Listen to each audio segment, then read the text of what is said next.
ನಮ್ಮ ಹತ್ರ ಒಂದು 30 ಥರದ ನಾಟಿ ತರಕಾರಿ ಬೀಜಗಳು ಸರ್. ಅಂದರೆ ಇದು ಏನಂತಂದರೆ ನಾವೇ ಸೀಡ್ ಪ್ರೊಡಕ್ಷನ್ ನಾವೇ ಮಾಡಿ ಇಲ್ಲಿ ತಂದು ಮಾರ್ತೀವಿ ಸರ್. 30 ಥರ ಇದೆ ಸರ್ ನಮ್ಮ ಹತ್ರ.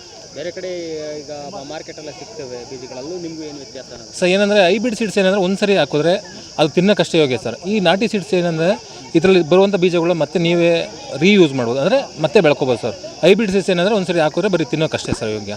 ಈ ನಾಟಿ ಸೀಡ್ಸ್ ವಿಶೇಷತೆ ಅದೇ ಸರ್. ಈಗ ತಂದ ಸೀಡ್ಸ್ ಮತ್ತೆ ರೀಯೂಸ್ ಮಾಡ್ಬೋದು ನೀವೇ ಸರ್. ಇದು ನಾಟಿ ಸೀಡ್ಸ್ ಈ ಮಳೆಗೆ ಗಾಳಿಗೆ ಈಗ ಕೆಲವೊಂದೆಲ್ಲ ಹೈಬ್ರಿಡ್ ಸೀಡ್ಸ್ ಹೆಂಗಿದ್ರೆ ಮಳೆ ಸುಮಾರು ಬಂದ್ರೆ ಅದು ಹೋಗ್ಬಿಡುತ್ತೆ, ಆ ಥರದಲ್ಲೇ ಇರುತ್ತೆ. ನಿಮ್ಗೆ ಇದು ಇದ್ರ ಬೀಜ ಸರ್ ಇದೇನಂತಂದರೆ ನಾಟಿ ಸೀಡ್ಸು ನೀವು ಹೈಬ್ರಿಡ್ ಸೀಡ್ಸ್ ಆದರೆ ಎಕ್ಸ್ಟ್ರಾ ಕೇರ್ ಮಾಡ್ಬೇಕು ಸರ್.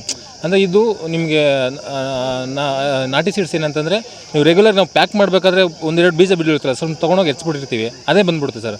ನಾಟಿ ಸೀಡ್ಸ್ಗೆ ಏನು ಎಕ್ಸ್ಟ್ರಾ ಕೇರ್ ಬೇಡ ಸರ್. ರೆಗ್ಯುಲರ್ಗೆ ಈಸಿ ಮೆಥಡಲ್ಲಿ ಬೆಳಿಬೋದು ಸರ್ ನಿಮಗೆ. ಯಾವ ಥರದ ಬೀಜಗಳು ಸರ್? ಒಂದು 30 ಥರ, ಎಲ್ಲ ಥರ ಒಂದು 6-7 ಥರ ಸೊಪ್ಪು ಬಿದ್ದಿದೆ.